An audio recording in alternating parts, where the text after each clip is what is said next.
Hello everyone. Welcome back to Shadow Storyteller. Before we begin tonight's tale, don't forget to subscribe, hit the like button, and leave a comment below if you enjoy bedtime stories filled with mystery, atmosphere, and a touch of the unknown.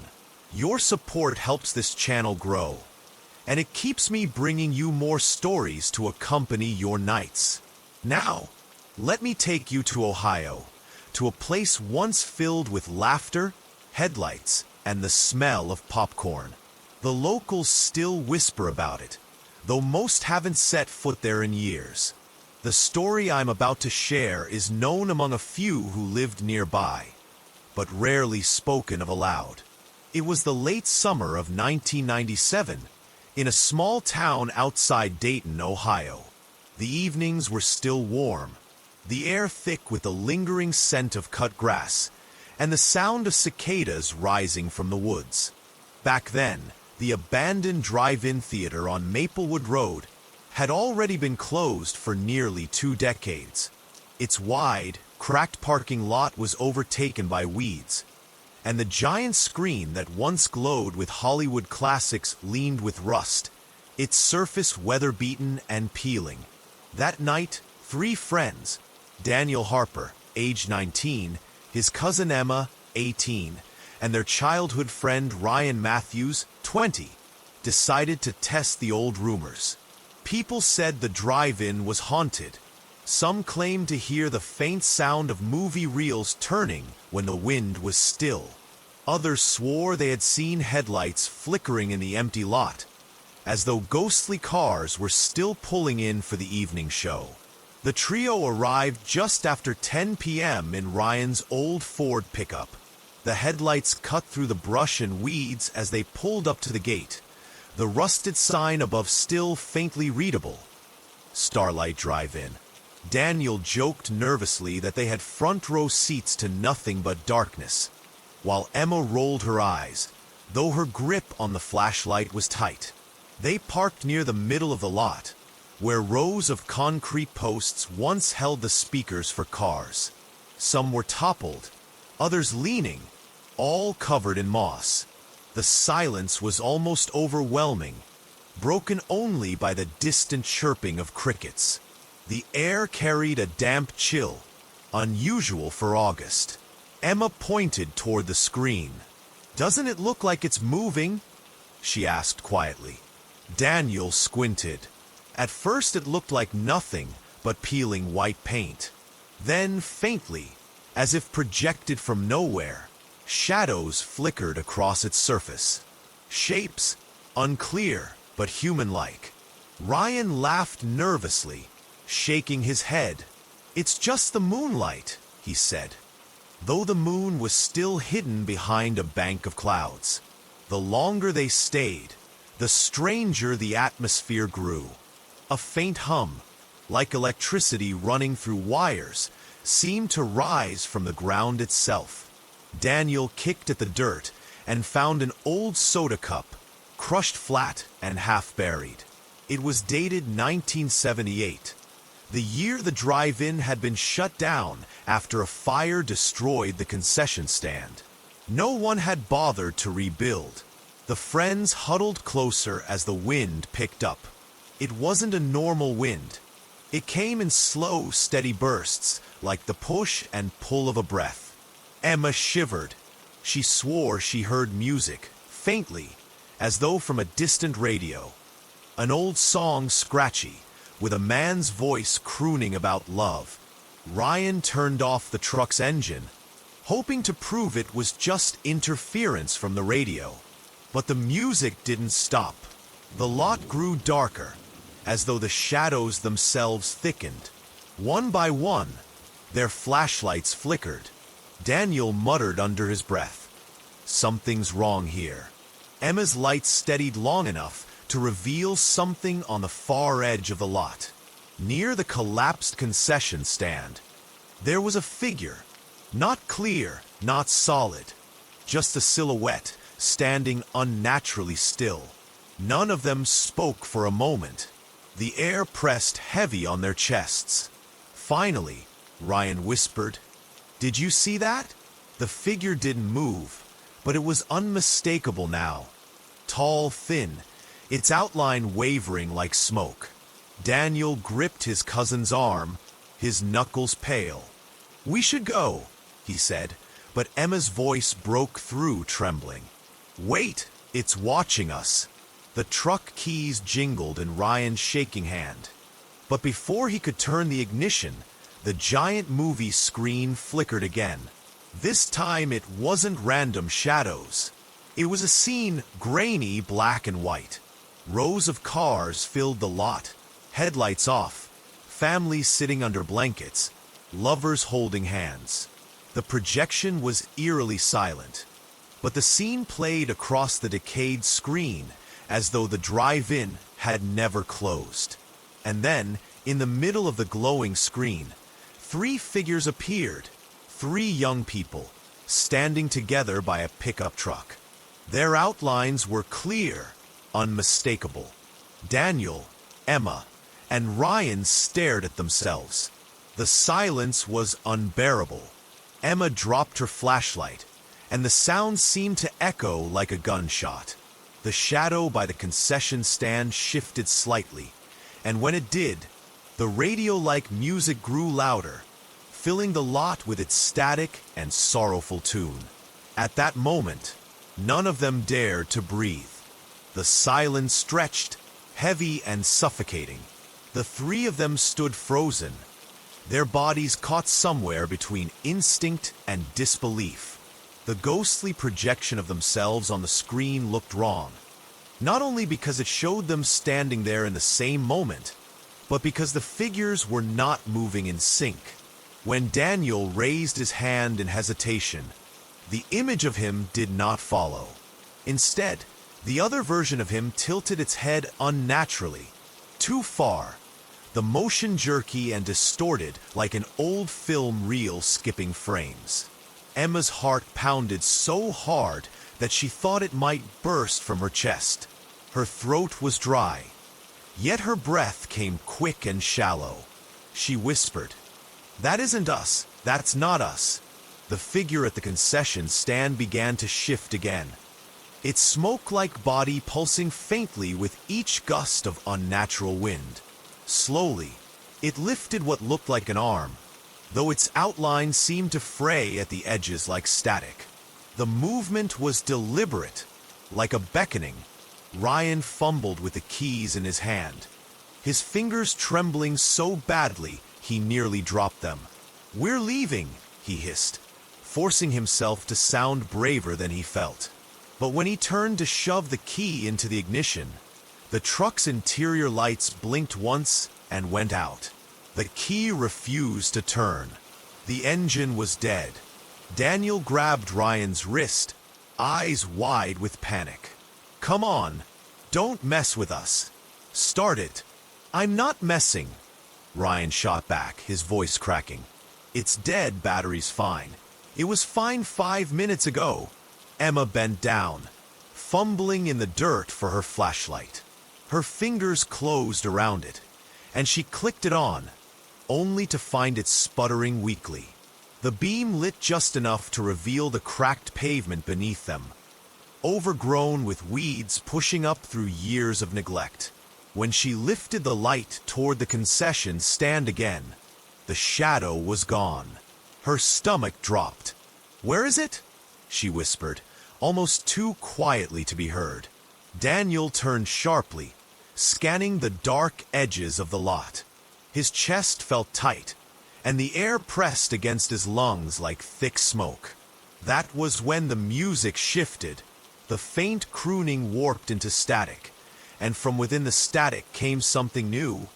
Whispers overlapping, too many voices at once. Some were soft, pleading. Others were harsh, guttural, like arguments trapped in endless loops.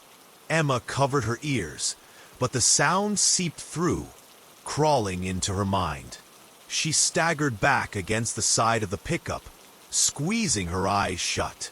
"Make it stop! Please make it stop!" she begged. Ryan slammed his fist against the steering wheel, desperate, as if brute force might spark the truck back to life. But the moment his fist struck, the projection on the screen shifted again.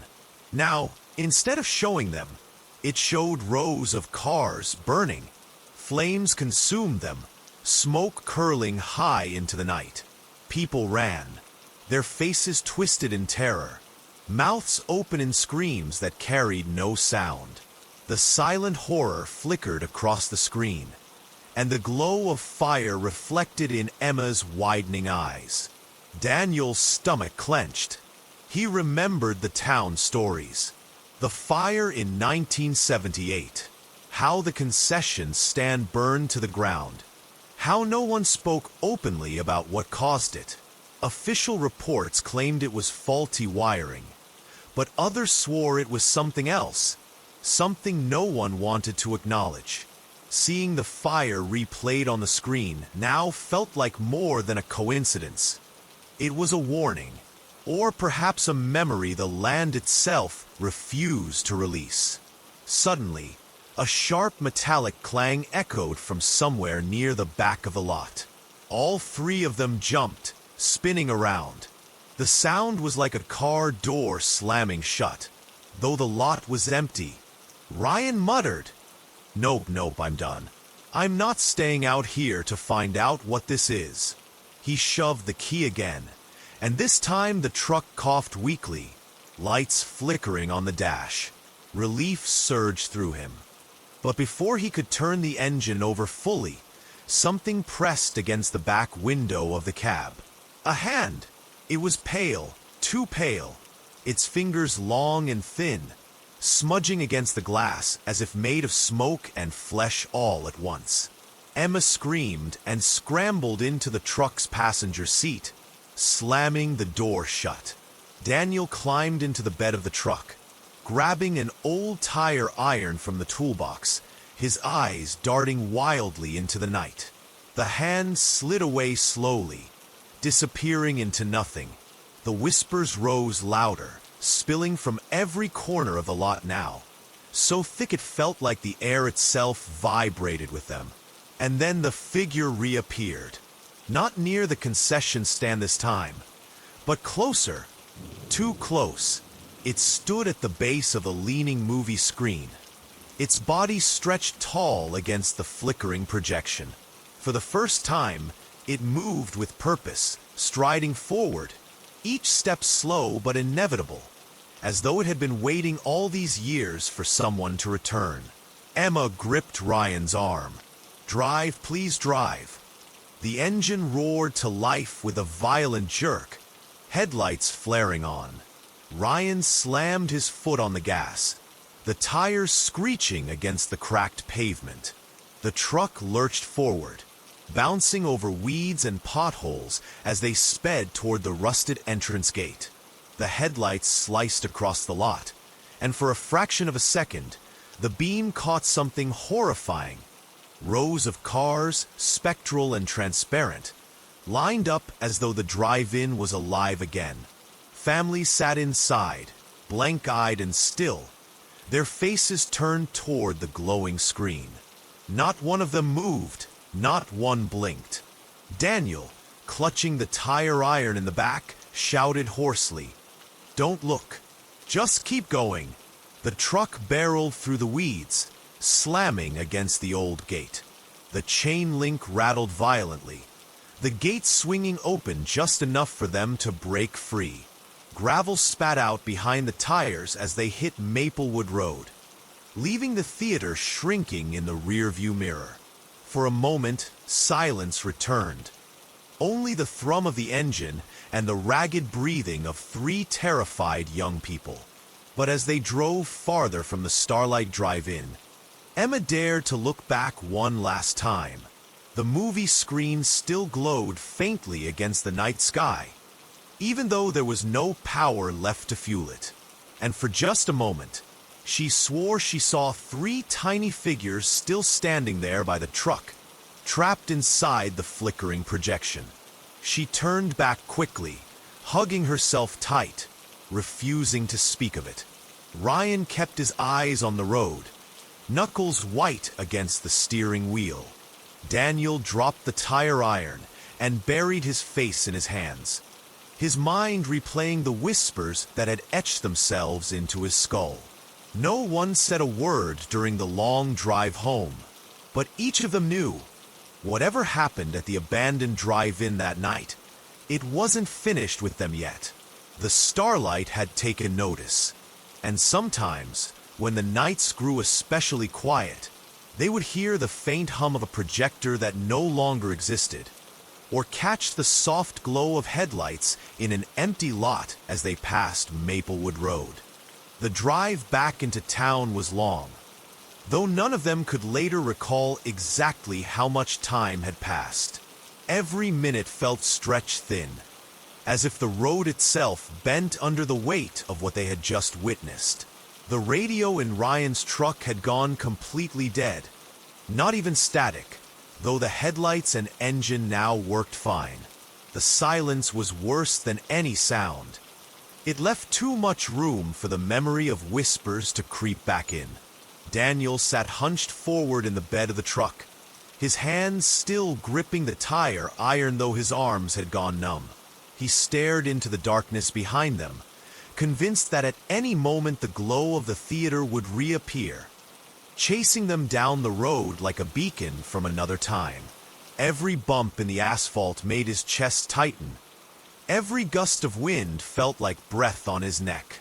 Emma sat stiffly in the passenger seat, hugging her knees to her chest, eyes wide and unblinking.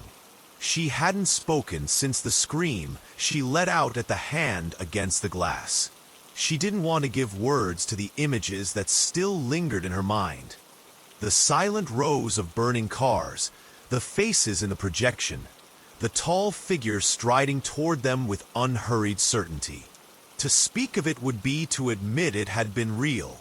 Ryan gripped the steering wheel so tightly that his knuckles had turned bloodless white. He forced his eyes on the road, refusing to glance into the mirrors. More than once he thought he saw faint lights behind them, soft headlights that flickered in and out like dying fireflies. But he refused to confirm it. To acknowledge it would be to let it catch up. When they finally reached Daniel's house just outside Dayton, the clock on the truck's dashboard read 1:30 in the morning. Yet when Emma stumbled inside and glanced at the kitchen wall clock, her heart sank. It read 3:45.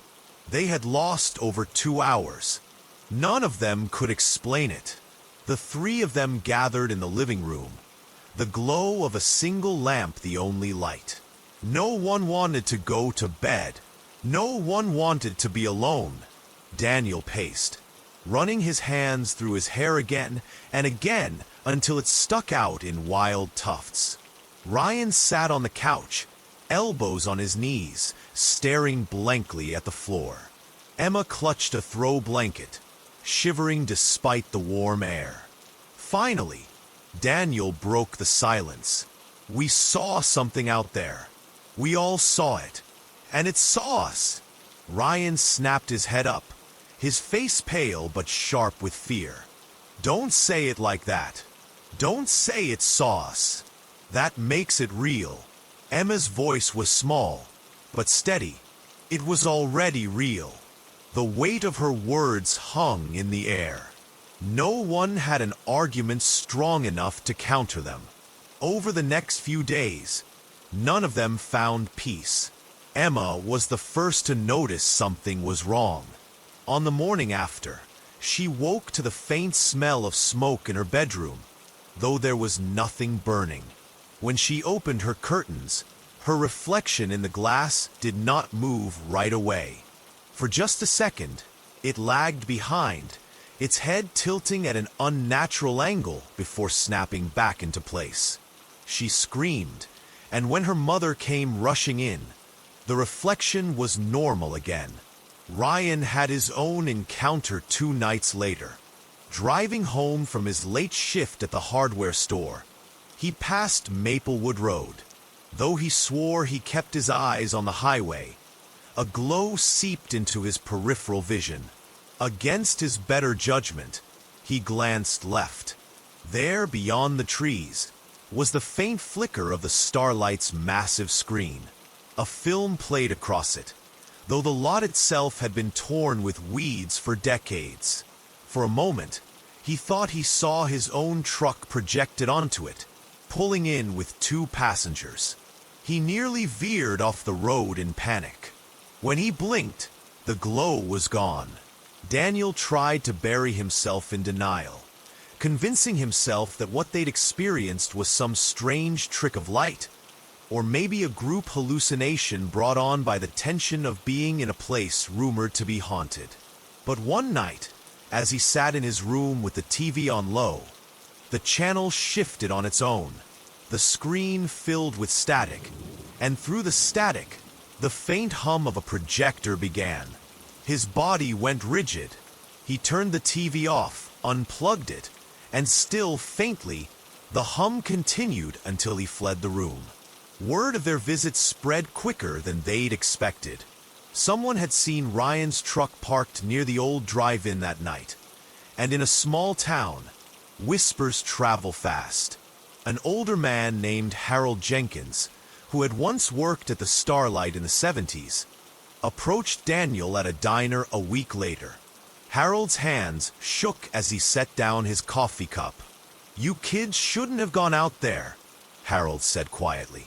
"That place ain't been right since the fire." Daniel tried to laugh it off, though his voice cracked. "You mean the electrical fire? Everyone knows about that." Harold shook his head. "It wasn't electrical. They told folks it was, to keep the panic down. But I was there. I saw what happened. The film reel that night wasn't one we loaded. It started playing on its own, and when it did, the screen caught fire, like the film itself was burning into the world. People swore they saw themselves up there, just like in a mirror. Then the flames came. Some didn't make it out. His eyes clouded, as if replaying something he wished he could forget. Daniel's blood ran cold. "What do you mean, saw themselves?" Harold leaned in close. "The Starlight doesn't show movies anymore. It shows you. It shows what it wants you to see. And once you've been up on that screen, it doesn't let go easy." Daniel left the diner trembling, Harold's words echoing in his ears. He didn't tell Emma or Ryan immediately, not wanting to add to their fear, but he couldn't shake the feeling that they were already marked. The following Friday, the 3 of them met again at Emma's insistence. They gathered at her house, hoping that by being together they could make sense of it. Emma sat them down at the kitchen table, her hands clasped tightly. "It hasn't stopped," she confessed. "I see it in mirrors, in windows. Sometimes when I'm half asleep, I hear the music, the same old song." Ryan nodded, his face drawn. "I saw the screen again. On the highway. It was showing us. That's when I knew this wasn't just in our heads." Daniel hesitated, then finally admitted what Harold had told him. Their faces paled further, the weight of his words pressing down on them. That night, they made a pact to return, not because they wanted to, but because they felt they had no choice. If the Starlight had marked them, perhaps facing it again was the only way to sever whatever hold it had. They decided to go the following week, under a new moon when the sky would be darkest. Each day leading up to it felt longer, heavier. Emma woke with faint bruises around her wrists, as if unseen hands had held her down in her sleep. Ryan's truck radio turned on by itself, playing the same old love song from that night. Daniel dreamed of fire every time he closed his eyes, the flames spelling out words he could never quite read. When the night came, the 3 of them drove back to Maplewood Road in silence. The gate was still rusted and broken, weeds spilling out like veins. The lot waited for them, silent, patient. The giant screen loomed, cracked but still standing, as if defying time itself. They parked in the same spot, headlights off, and sat in the dark. The air was heavy, pressing down on them, carrying with it that faint hum. Slowly, inevitably, the screen flickered to life. This time, it showed no strangers, no long-gone families. It showed only them, Daniel, Emma, Ryan, walking across the lot. But on the screen, their faces were pale, hollow-eyed, their movements jerky like broken marionettes. Behind them, the tall figure loomed closer with each flicker of the reel. Emma's voice broke the silence, trembling and low. "It's already decided." And as the whispers rose once again, the starlight awakened fully. The night air clung damp against their skin as they sat in Ryan's truck, staring at the ghostly projection of themselves on the cracked white screen. None of them spoke, but the silence was no relief. It was suffocating, like the moment before a storm breaks. The figures on the screen moved stiffly, jerking as if the film skipped frames, their hollow faces too pale, their eyes black voids staring out at the lot. And behind them, in the flickering light of the reel, the tall shadow stood. It seemed closer each time the picture blinked. Emma tightened her grip on Daniel's arm, her nails biting into his skin. She couldn't tear her eyes away. "It's us," she whispered, her voice shaking. "But it's not us. Do you see it?" Daniel nodded, his throat too tight to speak. Ryan swallowed hard, his hand hovering over the ignition. "I don't think we should stay." His voice trembled despite his attempt at control. But when he turned the key, the engine gave a hollow cough and died. The dashboard lights flickered once, then went black. The truck had trapped them again, as though the lot itself had claimed it. The hum of the unseen projector grew louder, vibrating through the cracked pavement. And then came the sound, the faint creak of tires rolling across gravel. Daniel's head snapped to the left, and for a split second he swore he saw headlights flickering to life at the edge of the lot. But when he blinked, there was nothing, only weeds and shadows. Ryan cursed under his breath and hit the steering wheel, but Emma's gaze was locked on the screen. The projected version of herself was now lifting a hand, slowly raising it in a beckoning gesture. Her stomach lurched. She hadn't moved in reality, but the pale double was calling someone forward. And then, from the concession stand ruins, movement stirred. The same shadow from before began to emerge, its body rippling like smoke against the dark. This time, though, it wasn't alone. Other shapes followed, blurred, indistinct, but undeniably human in form. They staggered, as though pulled from different moments in time, their outlines glitching like a broken film reel. Emma's breath hitched. "Those are the people," she whispered. "The ones from the fire." The shapes moved in uneven motions, as if replaying their final moments. A woman clutching a child, her mouth open in a silent scream. A man running, flames clinging to his body though no fire burned here. A teenager collapsing to the ground, crawling toward an exit that wasn't there. They looped in jerky repetitions, never escaping the moment of their end. Daniel's chest tightened as the realization hit him. They weren't just echoes. They were trapped. The starlight hadn't let them leave. "Out," Ryan muttered suddenly, fumbling for the door handle. "We're not sitting in this damn truck waiting for it to come to us." "Out!" Daniel hesitated, but the pressure in his chest grew unbearable, as though something was pressing him down into the seat. He pushed the door open and stumbled onto the cracked pavement. Emma followed, clutching the flashlight though its beam flickered weakly. Ryan slammed his own door shut behind him, looking around wildly. The night air was heavy, filled with that strange hum, almost like an old machine groaning to life after years of silence. The flickering projection washed the lot in pale light, throwing shadows that stretched too long, too far, bending unnaturally. Emma swung the flashlight toward the screen, and for a moment, her beam cut across the tall figure. It froze, caught mid-stride, but the second the light flickered, it moved again, closer now. Daniel grabbed the flashlight from her and aimed it, but the battery sputtered and died, leaving them in the suffocating glow of the phantom reel. "Run," Daniel hissed, grabbing Emma's wrist. They sprinted across the lot, weaving between toppled speaker posts and weeds that clawed at their legs.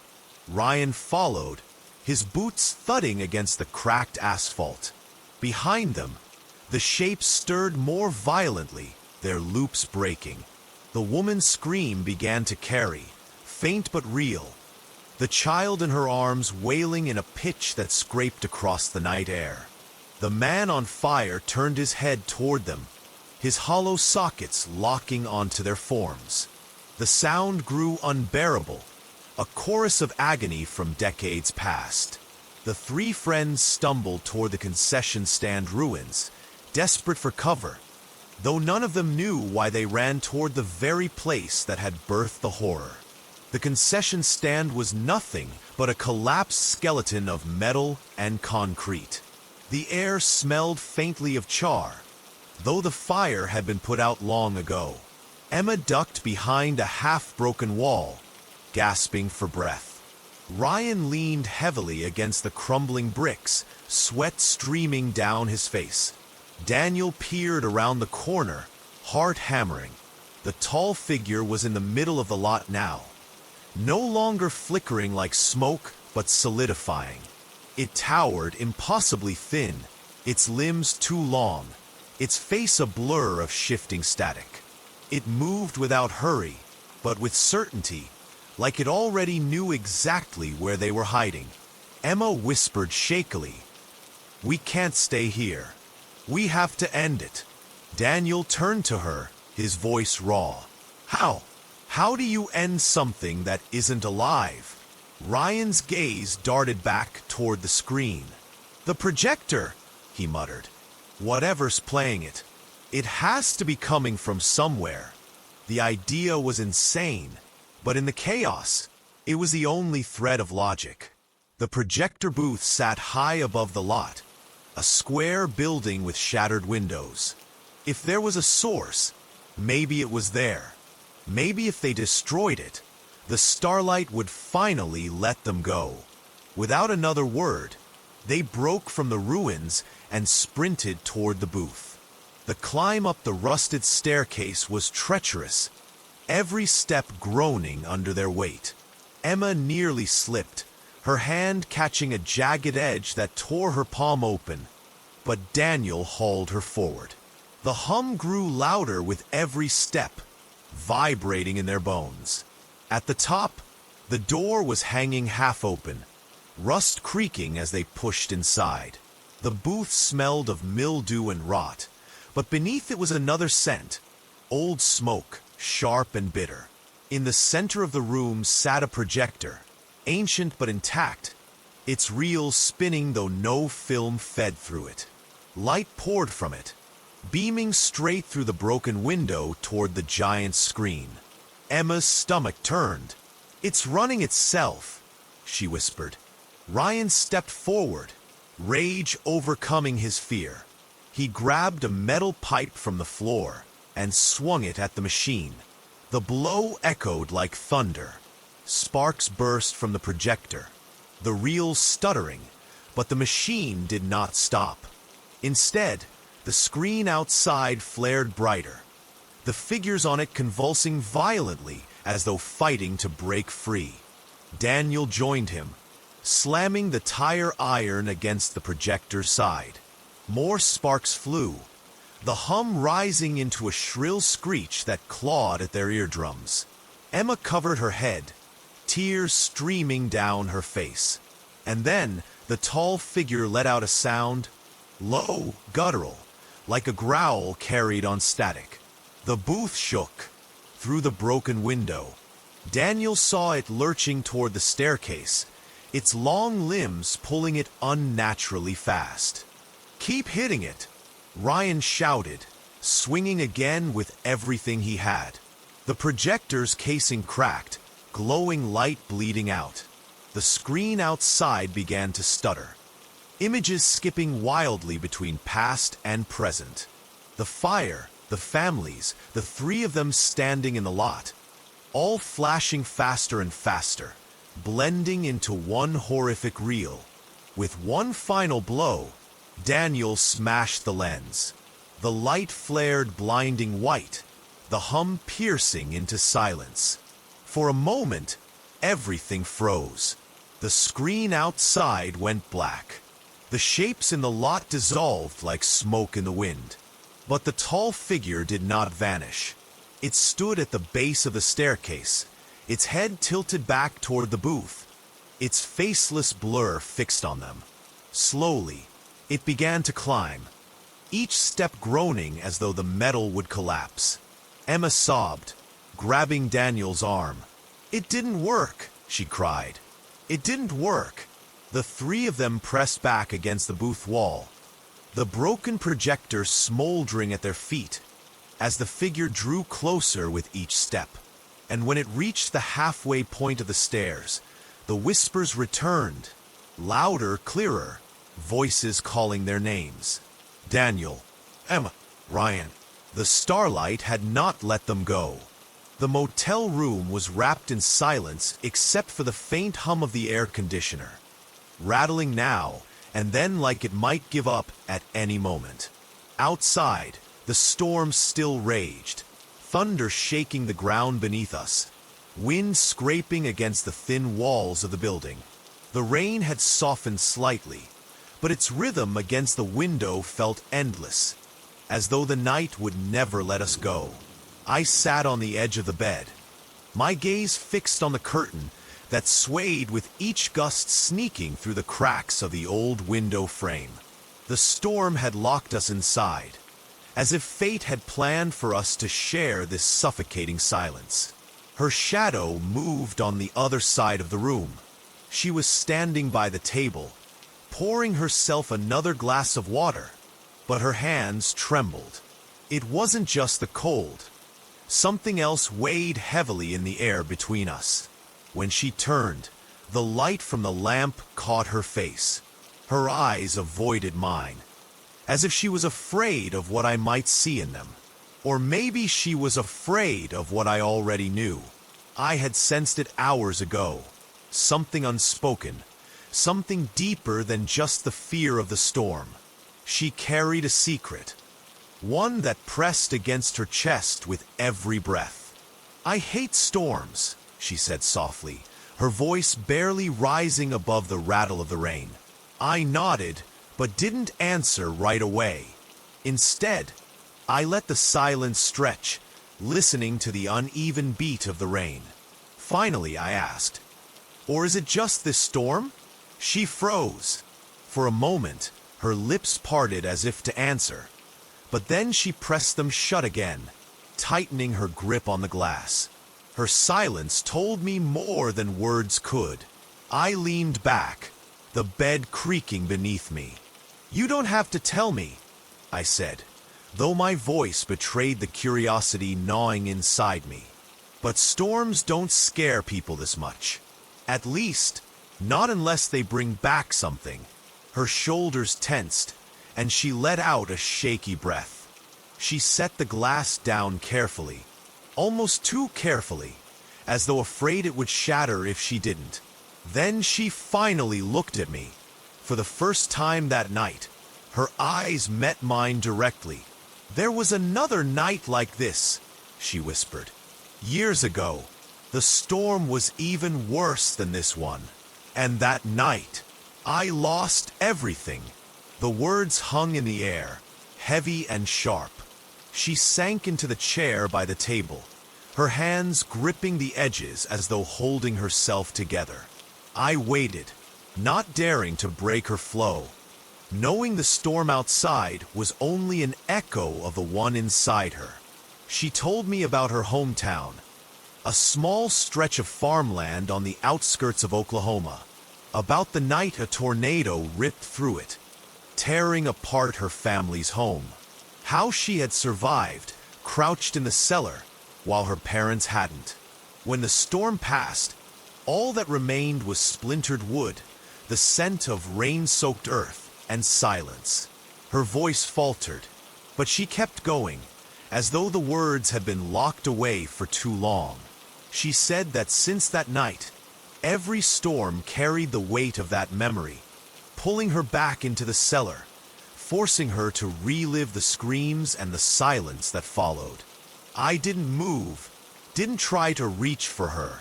Instead, I let her speak. Outside, the rain thickened again, as though in response, and the thunder rolled across the sky with a weight that mirrored her words. When she fell silent, the room was heavier than before. My chest ached with the gravity of her story, but more than that, with the knowledge of how long she had carried it alone. "You've been running from storms ever since," I said quietly. She nodded. "Every time I hear the wind pick up, I'm back there. I thought it would get easier, but it never does." Her confession was raw, stripped of all pretense. I saw the fragility in her, but also the strength it must have taken just to keep going all these years. And in that moment, the storm outside no longer felt like something to fear. It felt like something that had tied us together. I stood slowly and walked to the window. The curtain shifted as I pulled it aside, revealing streaks of rain illuminated by the yellow glow of the motel sign outside. The parking lot was empty, water pooling around the flickering light. The storm wasn't done yet, but it would pass. They always did. "You don't have to keep running," I said, my back still to her. "Not from storms, not from your past." Her breath caught, and for a moment, I wondered if I had pushed too far. But then I heard the chair scrape against the floor, her footsteps soft against the thin carpet. She stood beside me, close enough that I could feel the warmth radiating from her, even as the room itself seemed to chill. For the first time, she let herself look directly at the storm, standing shoulder to shoulder with me. Her hand brushed against mine. Not quite intentional, but not accidental either. We stayed like that, watching the rain blur the world outside, until the thunder rolled further and further away. The night still held us captive, but something inside the room had shifted. The silence was no longer suffocating. It was fragile, yes, but also hopeful, as though the storm had stripped us bare and left behind something we didn't yet have the words to name. Under the fading light of a sun that bled orange across the wide horizon, Daniel felt a strange weight settle in his chest. He stood by the narrow road outside the Kansas motel, where the storm had passed but left the air heavy with dampness and silence. The fields stretched endlessly in every direction, their crops still bent from the force of the wind. He tightened his jacket around himself, though the chill he felt wasn't from the weather, but from the quiet knowledge that his journey had changed course in ways he had not foreseen. Inside the motel, the smell of damp carpet mixed with the faint odor of coffee that had been brewed hours earlier. The lights flickered occasionally, a reminder that the storm had rattled more than just the people who endured it. He dropped his bag onto the creaky bed and let himself collapse onto the mattress. His mind wandered to the stranger he had met earlier that evening, a man named Richard who carried himself with both weariness and kindness. Richard had offered him a ride when the rain made walking impossible, and though Daniel rarely trusted quickly, there had been something honest in the man's voice. That night, Daniel could not sleep. The sound of the wind outside, now gentler but still carrying echoes of its earlier fury, kept tugging at his thoughts.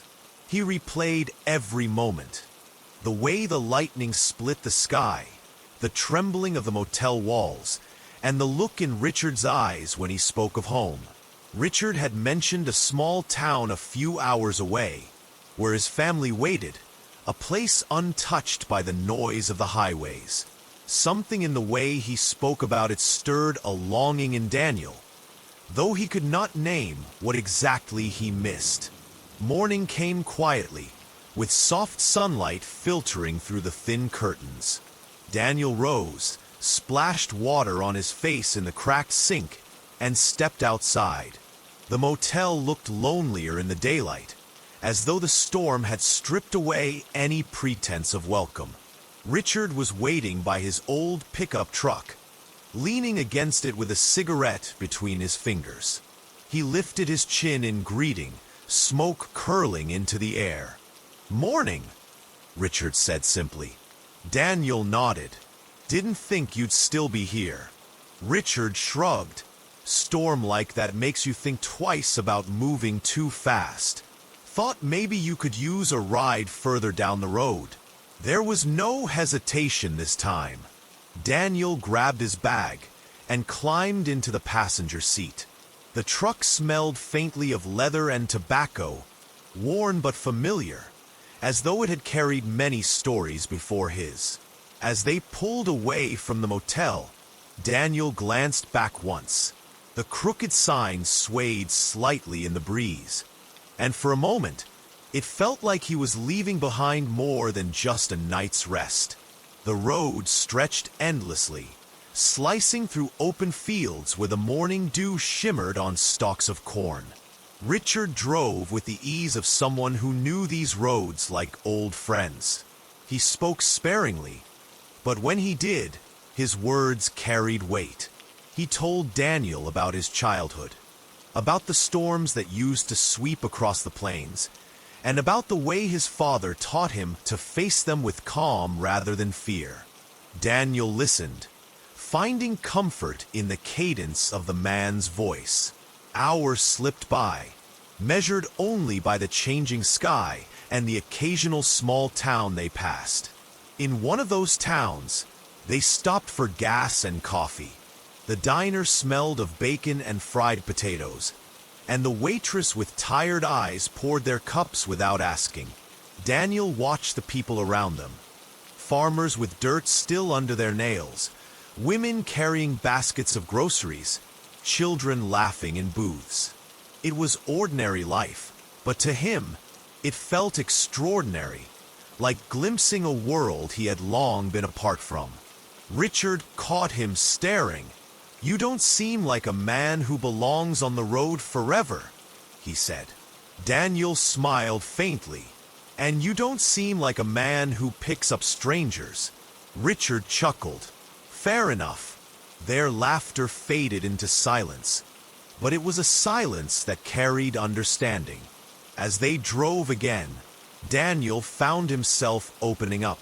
He spoke of the city he had left behind, of the mistakes that pushed him out, and of the uncertainty that followed. Richard listened without judgment, only nodding now and then as though he understood more than words could say. By late afternoon, the truck slowed as they approached a cluster of houses surrounded by trees. Richard gestured toward it. "That's home," he said softly. His voice carried pride and something gentler, something that spoke of belonging. Daniel felt a pang in his chest. He didn't know if he envied the man or admired him, but he knew he could not ignore the feeling. As the truck pulled into a gravel driveway, a woman stepped out of the porch. She waved, her smile warm despite the distance, and two children followed her, their laughter rising into the air like music. Richard turned to Daniel. "You can stay here tonight, if you'd like. Roads can wait." Daniel hesitated. He had never been good at accepting kindness, Yet something about this offer felt less like charity and more like an invitation into a story bigger than his own. He nodded slowly. "Thank you." The evening unfolded gently.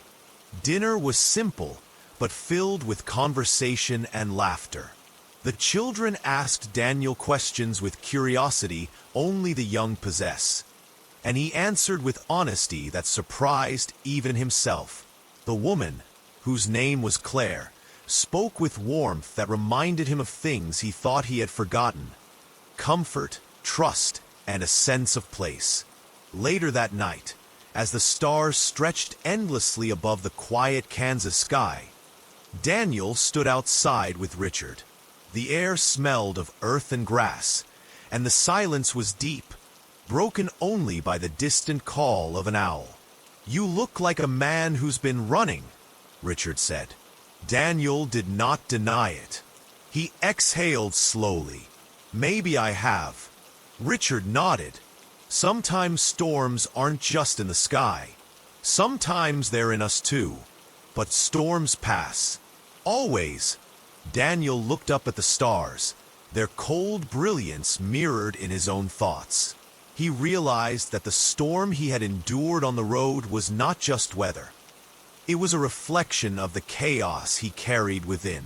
And now, perhaps, he had found the beginning of calm. The night grew darker, and yet Daniel did not feel lost. The journey ahead was uncertain, but for the first time in a long while, he no longer feared the road. He knew he could keep walking, keep driving, and perhaps, in time, find a place to call his own. Under the flickering neon sign of the motel, the storm had already carved its own memory into the night. What had begun as a brief stop for shelter was turning into a journey neither of them had anticipated. Sarah, wrapped in her damp jacket, leaned against the wooden railing outside the room, watching the lightning-stitched jagged patterns across the Kansas sky. Mark stood nearby, his silhouette dimly outlined by the yellow glow of the parking lot lamp, his hands stuffed deep in his pockets, as though trying to anchor himself against the pull of the unknown. Inside, the motel room still carried the scent of wet carpet and stale air, but the steady hum of the air conditioner brought a strange comfort. Sarah sat down on the edge of the bed, her hair still dripping from the rain. The silence between them stretched, broken only by the occasional roar of thunder. Mark moved closer, hesitating before finally lowering himself into the chair by the small wooden desk. "What happens tomorrow?" Sarah's voice was soft, almost carried away by the rumble outside. Mark didn't answer right away. He stared at the floor, tracing invisible patterns with his boot. "Tomorrow depends on what we decide tonight," he finally said. His words lingered in the dimly lit room, heavier than the storm itself. Sarah looked at him, the weight of everything they had left unsaid pressing down on her chest. They weren't just strangers brought together by weather. The road, the storm, and the unexpected shelter had stripped away the careful facades they had carried in their separate lives. Now, in the quiet confinement of the motel, truth hovered dangerously close. When she didn't respond, Mark stood up and paced slowly. He touched the curtain, peeking outside, then let it fall back into place. "I wasn't planning to stop in Kansas," he said, his voice tinged with something between regret and resignation. "But here we are." Sarah gave a faint, tired laugh. "Neither was I. Maybe that's the point." Time seemed to warp in that motel room. Minutes carried the weight of hours. The old clock above the dresser ticked unevenly, echoing their hesitations. Sarah thought about the life waiting for her beyond this storm, the commitments she had left behind. Mark, she could tell, carried his own ghosts. His silences were more revealing than any confession. At some point, the rain softened, though the storm hadn't fully passed. Sarah lay back on the bed, her eyes fixed on the cracked ceiling where water stains spread like maps to places she couldn't name. Mark remained in the chair, watching her with an expression she couldn't decipher. Neither dared to cross the fragile line drawn between them, yet both felt its edges blur with every passing second. The night dragged on with the storm, and somewhere between exhaustion and the strange comfort of being caught together in nowhere, Sarah drifted to sleep. Mark sat quietly, listening to the rain and the slow rhythm of her breathing. He told himself he would leave before dawn, disappear before morning turned questions into realities. But when the first hint of pale light touched the curtains, he was still there, unmoved. Morning in Kansas felt unreal after the violence of the storm. The parking lot glistened with puddles, the sky washed into a pale blue. Sarah woke to find Mark still sitting by the window, his expression calm, almost resigned. She sat up slowly, unsure of what to say. "You didn't leave," she whispered. "No," he admitted. "I didn't." The simplicity of his answer was more revealing than any explanation. In that silence, something unspoken connected them. An understanding that the storm had left them with more than just soaked clothes and sleepless hours. It had carved out a moment neither had sought, but both had found themselves unable to let go of. They left the motel together, stepping into the cool morning air. The road stretched endlessly ahead, and though neither knew exactly where it would lead, for the first time in a long while, neither was walking it alone. But the road has a way of testing bonds forged in storms. Towns passed like fleeting shadows, gas stations became markers of progress, and silence often returned to ride along with them. Yet beneath the silence was the hum of something unspoken, fragile but alive. Every mile further from Kansas carried a question neither dared to ask aloud. Was this connection just a moment born of rain and fear? Or was it the beginning of something meant to survive the sunlight? The answer, like the storm, waited beyond the horizon. The morning in Austin unfolded slowly, with a pale orange light spilling across the cracked sidewalks and rooftops that had seen decades of weathering. Ryan woke to the sound of a passing bus, its low rumble shaking the thin walls of his apartment. He sat up, rubbing the fatigue from his eyes, and for a moment stared at the floor where yesterday's clothes lay scattered. The strange call from the old payphone still lingered in his thoughts like an echo refusing to fade.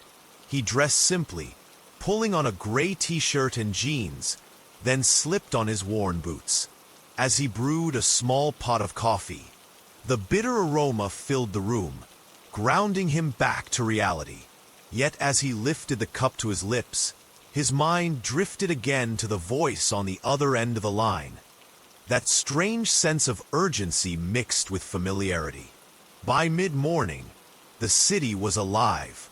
The streets hummed with traffic, horns, and the distant strumming of a busker playing near the corner of Congress Avenue.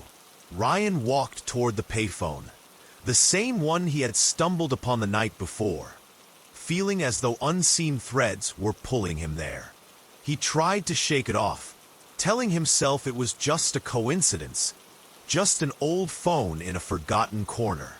But deep down, he knew it was something else. The payphone stood exactly as he had left it, leaning slightly, its metal side scratched and marked with graffiti. The receiver hung neatly on the hook, motionless now, as if mocking him. Ryan stood in front of it, waiting, listening. Nothing but the ordinary hum of the city reached his ears.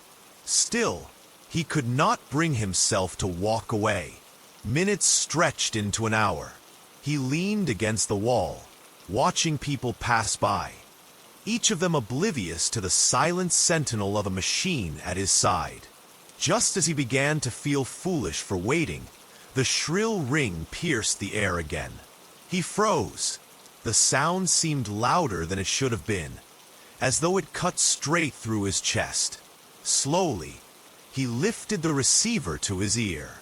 "Ryan," the voice said again, softer this time, almost a whisper. His grip tightened. "Who are you? How do you know my name?" There was a pause, filled only by faint static. Then, "You don't remember me, but you will. Meet me at the river, tonight, when the clock tower strikes 10. The line went dead. Ryan lowered the receiver slowly, staring at it in disbelief. The payphone now seemed to pulse with some hidden life, as if it were more than a collection of wires and circuits. He felt a tremor of both fear and curiosity. He wanted to dismiss it as a prank, yet the voice carried a weight, a conviction that burrowed under his skin. The day dragged on, every hour heavier than the last. He tried to distract himself with work, with errands, even with idle conversations at the coffee shop, but nothing could quiet the restless beating of his thoughts. By dusk, he had made his decision. As the sun sank below the skyline, painting the city in hues of violet and gold, Ryan walked toward the river. The air was cooler now, carrying the scent of water and distant food trucks serving late dinners. He reached the foot of the Congress Avenue Bridge, where crowds often gathered to watch the bats emerge at twilight. Families laughed, couples held hands, and the city's rhythm beat steadily on. Yet Ryan stood apart, scanning the riverbank for a sign. The clock tower at the university loomed in the distance, its face glowing faintly against the darkening sky.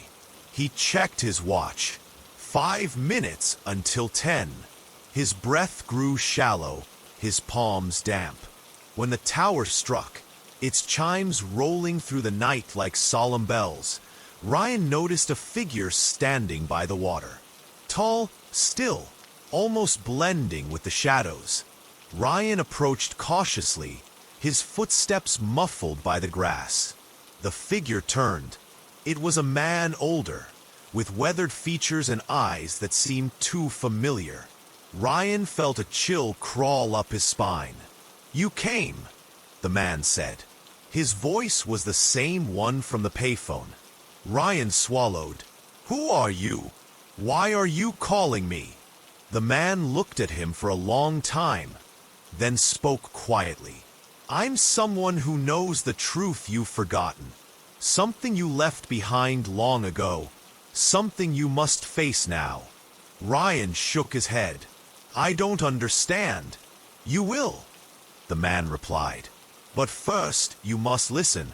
And there, under the shadow of the bridge, with the city lights dancing on the surface of the river, Ryan began to hear a story that would unravel everything he thought he knew about his past, his family, and himself.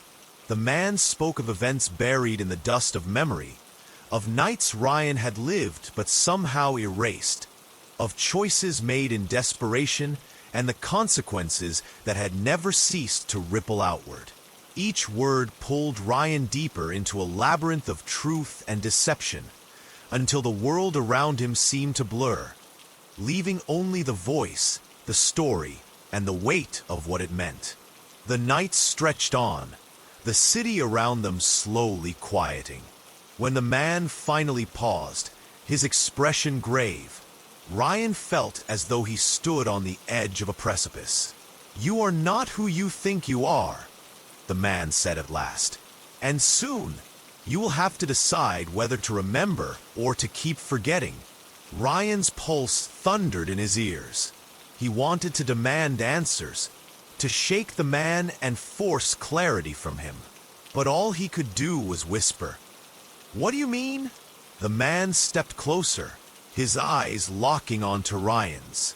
"It begins again tomorrow. Same place, same time. Be there, or you'll never know." Then he turned and walked into the shadows, leaving Ryan alone with the sound of the river and the hollow echo of unanswered questions. The night in Kansas seemed endless. Rain continued to patter against the cracked windows of the old motel, and the faint hum of the neon sign outside buzzed like an old dying insect. Inside, the air was heavy with the scent of damp carpet, stale cigarettes, and the faintest trace of disinfectant that had long lost its strength. Mark sat on the edge of the bed, staring at the floor, his shoes still wet from the storm. Across from him, Emma was curled up under a thin blanket, her hair damp, her eyes wide open even though she pretended to rest. The silence between them was both comforting and suffocating. They had not planned on being here together. Strangers at first, forced by circumstance, they now shared this fragile space. Outside, the storm roared with no sign of relenting, isolating them from the world. The motel itself felt like it belonged to another time, a place forgotten by the highways and the people who once passed through. Mark finally spoke, his voice low, as though he feared it might shatter the fragile peace between them. "Do you think anyone else is even staying here tonight?" His eyes lifted toward the ceiling as if he expected the answer to come from the building itself. Emma shook her head, pulling the blanket closer. "No cars in the lot. Just us and the old man at the desk." The memory of the motel clerk lingered in Mark's mind. The pale face, the watery eyes that seemed to watch too closely, and the slow, almost hesitant way he had handed over the key. It was as if the man had been reluctant to let them stay. The hours dragged on. The power flickered twice, and once the lights went completely out, leaving them in the dim glow of the storm outside. Mark found himself walking slowly across the creaking floorboards to the small dresser. He pulled open a drawer absent-mindedly, only to find a collection of old papers, yellowed with age. They weren't motel brochures or menus from local diners. These were handwritten notes, torn from journals, each one scrawled with uneven handwriting. He held one up to the dim light. The words were barely legible, but they chilled him immediately. "Don't stay here after midnight. The rooms, remember." Mark's breath caught in his throat. He slipped the paper back into the drawer quickly, but the words were already lodged in his mind.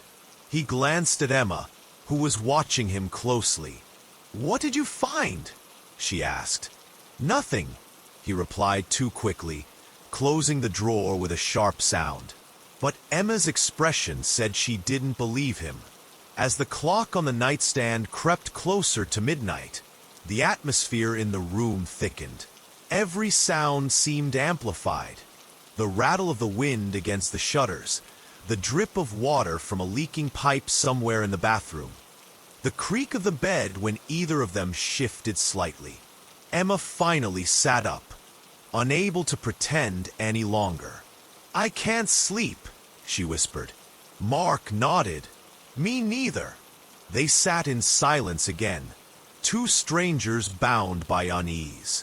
The storm outside intensified, lightning flashing so bright that for a moment the room seemed exposed, as though the walls had turned transparent. Each flash revealed the faded wallpaper peeling at the corners, the dark stains on the carpet, the mirror above the dresser that seemed to warp the light unnaturally. Then came the sound, a slow, deliberate knock on the door. Both of them froze. Mark's eyes darted to the door, his muscles tensing. Emma clutched the blanket tightly around her shoulders, her eyes wide with fear. The knock came again, louder this time. "There's no one else here," Emma whispered. Mark moved slowly, rising from the bed. He walked to the door with careful steps, his hand hovering over the handle. He pressed his ear against the wood, straining to hear. At first, There was nothing but the storm. Then, faintly, a voice. "Let me in." It was a man's voice, low and hoarse, almost broken by the rain and wind outside. Mark's heart raced. He stepped back quickly. "Someone's out there," he said, his voice tight. Emma shook her head violently. "Don't open it. Please don't." The knocking grew more insistent, rattling the thin wood of the door. "Let me in," the voice demanded, now louder, urgent. Mark's instincts screamed at him to do something, but fear held him in place. Then, just as suddenly as it started, the knocking stopped. The silence that followed was worse than the noise. A silence that pressed into the room like a weight. Emma whispered, "It's not the storm we should be afraid of." Mark turned to look at her. Her face was pale, her eyes glistening with a strange intensity. It was then he noticed that she wasn't looking at him anymore. Her gaze was fixed on the mirror above the dresser. Mark turned slowly. In the mirror, the reflection of the room stared back at him. But there was something wrong, something impossible. In the reflection, there were 3 people in the room. The storm had left its mark on everyone who stayed that night in the Kansas motel. What began as fear and uncertainty had quietly transformed into a bond, woven from whispered confessions, shared silences, and the fragile warmth of strangers who had nothing but each other in the face of nature's rage. By the time the skies cleared and dawn stretched across the plains, there was a quiet knowing among them. They would not remain the same people who first stumbled through those creaking doors. Each person left carrying more than just their own story. Some carried the comfort of kindness received when they needed it most. Others bore the weight of truths they had spoken for the first time. The motel itself, worn and unassuming, had become a place of memory, an anchor to a night when lives brushed together, if only briefly, and when the travelers stepped back into the world. Heading toward roads that diverged into countless directions, they knew something had shifted. Perhaps they would never meet again, but the storm had etched their faces, their voices, and their laughter into each other's lives like faint yet indelible ink. In the end, the Kansas motel was not remembered for the storm that battered its walls, but for the fleeting community it held inside, where strangers became companions and fear gave way to a kind of fragile, enduring hope.